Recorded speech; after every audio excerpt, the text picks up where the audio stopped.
نبی علیہ الصلوۃ والسلام نے ایک مرتبہ شعبان کے آخری دن میں صحابہ کرام کو خطبہ دیا اور ان کو بتایا کہ تمہارے اوپر ایک رحمت کا مہینہ آ رہا ہے جس کے روزے کو اللہ تعالیٰ نے فرض فرمایا اور رات کی عبادت کو اللہ تعالیٰ نے اپنے قرب کا ذریعہ بنایا۔ نبی علیہ السلام نے فرمایا کہ یہ شہر المواسات ہے، غمخاری کا مہینہ، ہمدردی کا مہینہ۔ یعنی انسان روزہ رکھتا ہے، بھوکا پیاسا رہتا ہے تو نعمتوں کی قدر آتی ہے، دل میں احساس ہوتا ہے کہ جو لوگ عام سال کے دوران بھوکے پیاسے رہتے ہیں ان پر کیا گزرتی ہے، جن کے بچے بھوکے پیاسے رہتے ہیں اس ماں باپ پہ کیا گزرتی ہے۔ تو انسان کے دل میں دوسروں کا احساس پیدا ہوتا ہے تو وہ دوسروں کے ساتھ ہمدردی کرتا ہے، اور یہی انسانیت ہے۔ چنانچہ حدیث پاک کا مفہوم ہے کہ قیامت کے دن اللہ تعالیٰ ایک بندے سے فرمائیں گے، اے میرے بندے، میں بھوکا تھا تو نے مجھے کھانا نہیں کھلایا، میں پیاسا تھا تو نے مجھے پانی نہیں پلایا، میں بیمار تھا اور تو نے میری بیمار پرسی ہی نہیں کی۔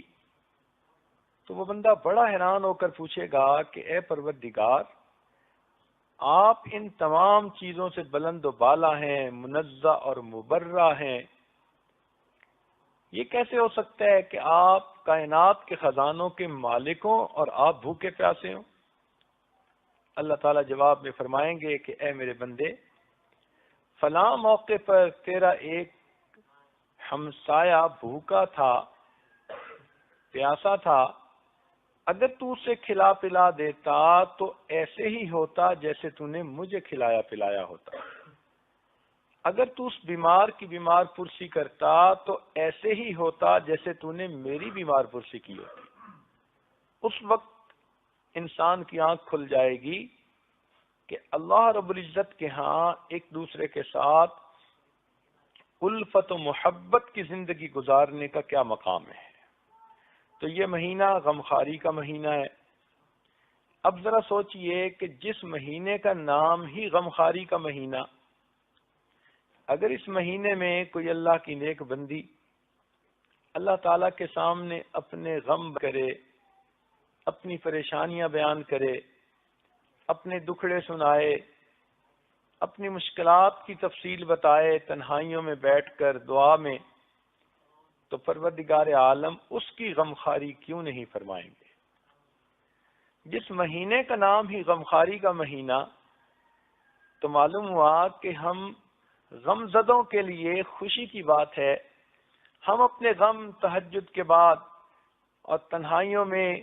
اپنے پروردگار کے سامنے دامن پھیلا کر بیان کریں۔ وہ پروردگار جس نے بندوں کو غمخاری کا حکم دیا، وہ پروردگار خود بھی اپنے بندوں کی غمخاری فرمائے گا۔ وَأَعْلَمُ أَنَّكَ تَغْفِرُ ذَنبَ